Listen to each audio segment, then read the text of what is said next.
அதுல ஏதாவது வேணுமா இல்ல வீடு தொழில் எல்லாம் லட்சுமி தேவி வந்து தங்கி பணத்தை அள்ளி அள்ளி தர வாஸ்து மீன் வேணுமா? உங்களுக்கு என்ன மீன் வேணும்னு சொல்லுங்க சார், ஸ்பெஷலா எடுத்து தரேன். ஜம்முன்னு எடுத்துட்டு போங்க. எனக்கு அந்த விஷயம் வேண்டாம்.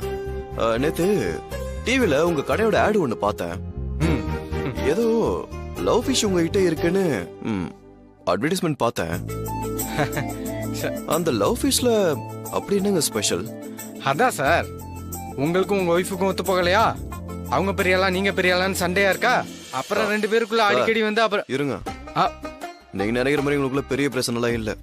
ஓ, அப்போ பெரிய பிரச்சனை எல்லாம் இல்லன்னா சின்னதா மனஸ்தாபம் இருக்கு, அதான சொல்ல வரீங்க? பிரச்சனை பெருசோ சிறுசோ சார், எதுவா இருந்தாலும் அந்த பிரச்சனை எல்லாம் மறந்து உங்க 2 பேத்துக்கு இடையில அந்யூன்யமா இருக்கிற மாதிரி மாத்துற லவ் ஃபீஸஸ் எங்க கிட்ட இருக்கு சார். ஏன் நம்ம கடையோட ஸ்பெஷலே இந்த மீன் தான் சார். இந்த லவ் ஃபிஷ நீங்க வீட்டுக்கு கொண்டு போன 24 மணி நேரத்துக்கு உள்ளார உங்க ஒய்ஃபு கிட்ட நல்ல மாற்றம் வரும் பாருங்க. அப்போ உங்க 2 பேரையும் யார் நினைச்சாலும் பிரிக்கவே முடியாது சார். அவ்வளோ நெருக்கமா அந்யூன்யமா ஆயிடுவீங்க. இந்த லவ் ஃபிஷ வாங்கி எல்லார் வீட்லயும் வளர்த்தா கோர்ட்ல டைவர்ஸ் கேஸ்னு ஒண்ணு வராமலே போயிடுதுன்னா பாத்துக்கங்களேன். உண்மையா சொல்றீங்க? லவ் ஃபிஷ்ங்கிறது இப்ப வந்திருந்தாலும் 20 வருஷமா இந்த வளர்ப்பு மீன் பிசினஸ்ல தான் சார் நான் இருக்கேன். பொய் சொன்னா இவ்வளவு வருஷமா அந்த பிசினஸ் பண்ண முடியுமா சார்? நான் சொல்றது அத்தனையும் நிஜம். நீங்க நம்பிக்கையோட வாங்கிட்டு போய் வீட்ல உங்க ஒய்ஃப் ரூம்ல வைங்க. அப்புறம் சீக்கிரமே உங்க ஒய்ஃப் கூட சேர்ந்து வந்து எனக்கு தேங்க்ஸ் சொல்லுவீங்க. சரி, நம்புறேன். ரேட் எவ்வளவு? ஜோடியா லவ் ஃபிஷோட ரேட்டு வெளி மார்க்கெட்ல 30,000-40,000 சொல்லுவாங்க. நான் உங்களுக்காக ஸ்பெஷல் டிஸ்கவுண்ட் போட்டு 25,000 ரூபாய்க்கு தரேன். எடுத்துட்டு போய் என்ஜாய் பண்ணுங்க சார். தம்பி, அண்ணே, அந்த பவுல்ல போட்டு பத்திரமா எடுத்து சார்ட்ட கொடுத்துரு. ஓகேண்ணே.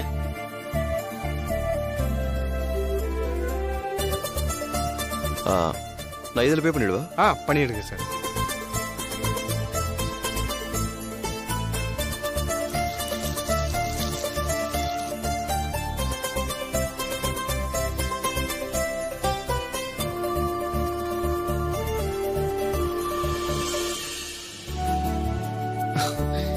நீங்க சொன்ன மாதிரி நடந்துச்சுன்னா கண்டிப்பா ஸ்வீட்டோட வந்து நான் உங்களுக்கு தேங்க்ஸ் சொல்றேன். சரிங்க சார். டே தம்பி, சார் கூட போய் அவர் வீட்ல கொடுத்து செட் பண்ணி வச்சுட்டு வா.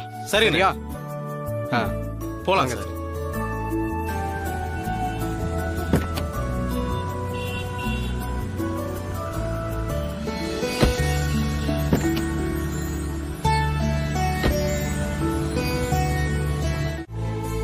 வாயா மாப்ள, என்னங்க இது மீன் தொட்டி எல்லாம் புதுசா இருக்கு? இல்ல, அது நல்ல விலைக்கு வந்துச்சு, அதான் வாங்கிட்டேன். பிரதர், வாங்க போலாம்.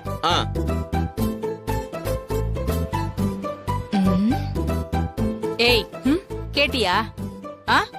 என்ன சொல்லிட்டு போறான்னு கேட்டியா? உனக்கு நல்லா வேணுமா? இப்ப நீ அதெல்லாம் கேட்டு என்ன பண்ண போற? பாக்கும் போதே தெரியலையா அது ஒரு ஃபிஷ் டேங்க்னு? ஏய், ஃபிஷ் டேங்க்னு பார்த்தா தெரியாது எனக்கு? பெருசா சொல்ல வந்துட்ட.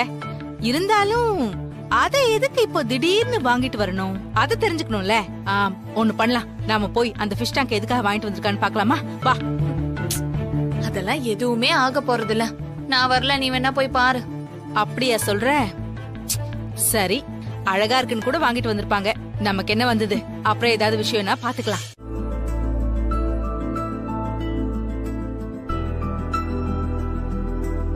என்னது இது?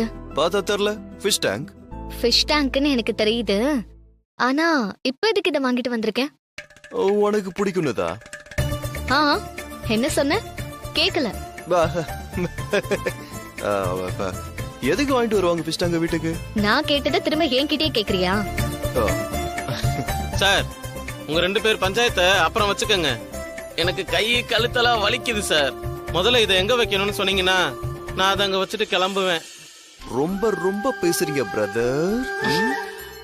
இங்க பாருங்க, அதான் குபேர மூளை, அங்க கொண்டு போய் வைங்க. இதை வைக்கிறேன் சார்.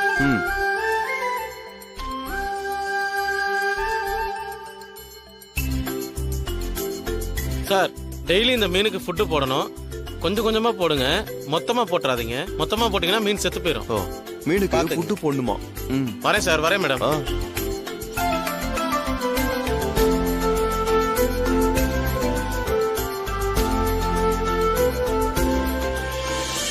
கார்த்திக், இதெல்லாம் புதுசா இருக்கு. ஆ.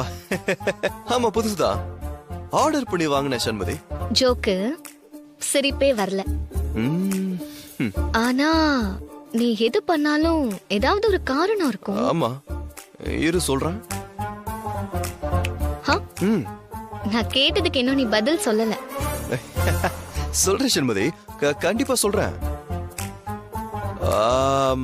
நீ வாஸ்து மீன் கேள்விப்பட்டிருக்கியா?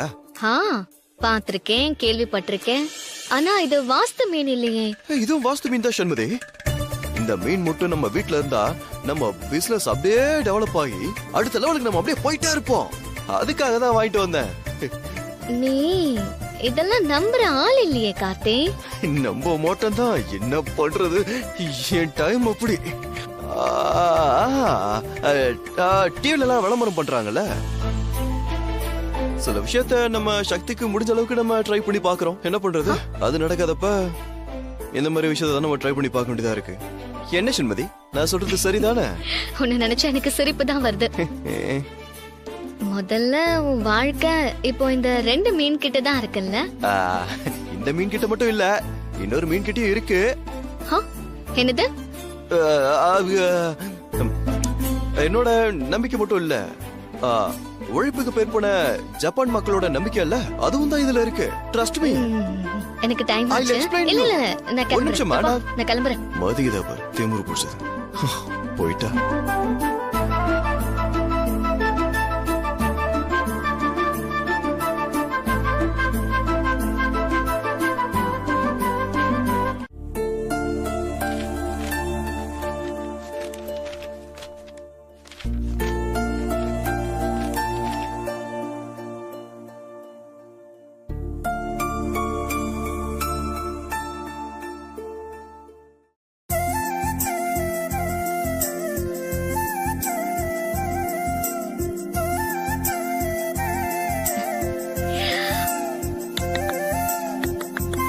ரெண்டு பேரும் என்ன பண்றீங்க? ஹாப்பியா விளையாடிட்டு இருக்கீங்களா?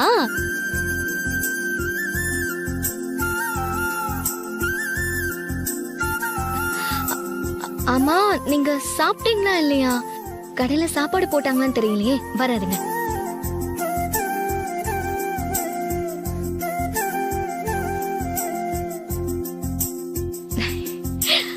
ஏய், மெதுவா சாப்பிடுங்க. நீங்க சாப்பிட வர்றத பார்த்தாலே தெரியுது, நீங்க 2 பேரும் சாப்பிடாம இருக்கீங்க போல. சாப்பிடுங்க.